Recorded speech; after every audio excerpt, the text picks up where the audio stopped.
এটা দুঃখজনক ঘটনা যি কাৰণতেই নহওক যে গুলী চালনা হোৱাৰ পৰ্যায়লৈ যাব নালাগিছিল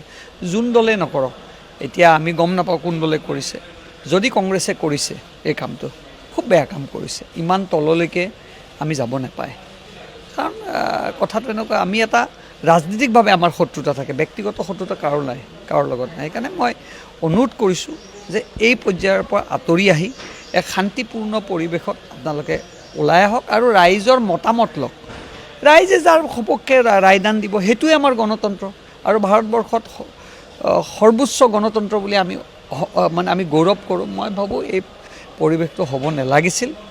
আৰু এই ঘটনাটোক তীব্ৰ গৰিহণা দিছোঁ আৰক্ষীক অতি সোনকালে কৰায়ত্ব কৰিবৰ কাৰণে আমি আহ্বান জনাইছোঁ এইটো আৰু দুঃখজনক যে গণতন্ত্ৰৰ চতুৰ্থ স্তম্ভক যদি এনেকুৱা ধৰণৰ ব্যৱহাৰ কৰে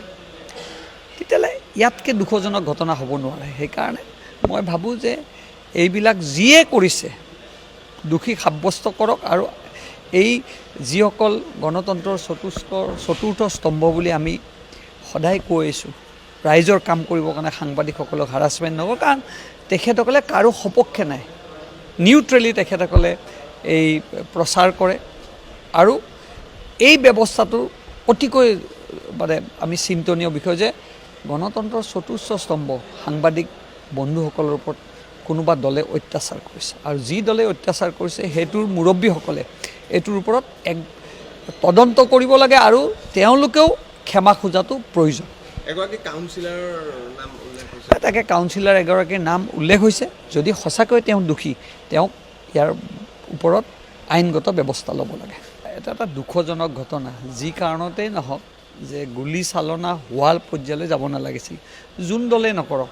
এতিয়া আমি গম নাপাওঁ কোন দলে কৰিছে যদি কংগ্ৰেছে কৰিছে এই কামটো খুব বেয়া কাম কৰিছে ইমান তললৈকে আমি যাব নাপায় কাৰণ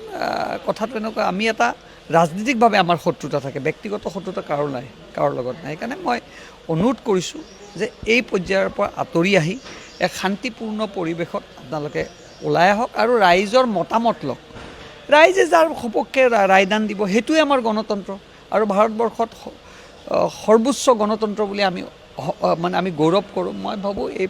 পৰিৱেশটো হ'ব নালাগিছিল আৰু এই ঘটনাটোক তীব্ৰ গৰিহণা দিছোঁ আৰক্ষীক অতি সোনকালে কৰায়ত্ব কৰিবৰ কাৰণে আমি আহ্বান জনাইছোঁ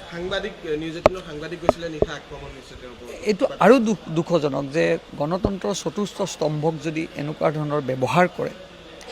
তেতিয়াহ'লে ইয়াতকৈ দুঃখজনক ঘটনা হ'ব নোৱাৰে সেইকাৰণে মই ভাবোঁ যে এইবিলাক যিয়ে কৰিছে দোষী সাব্যস্ত কৰক আৰু এই যিসকল গণতন্ত্ৰৰ চতুৰ্থ স্তম্ভ বুলি আমি সদায় কৈ আছোঁ ৰাইজৰ কাম কৰিবৰ কাৰণে সাংবাদিকসকলক হাৰাছমেণ্ট নকৰক কাৰণ তেখেতসকলে কাৰো সপক্ষে নাই নিউট্ৰেলি তেখেতসকলে এই প্ৰচাৰ কৰে আৰু এই ব্যৱস্থাটো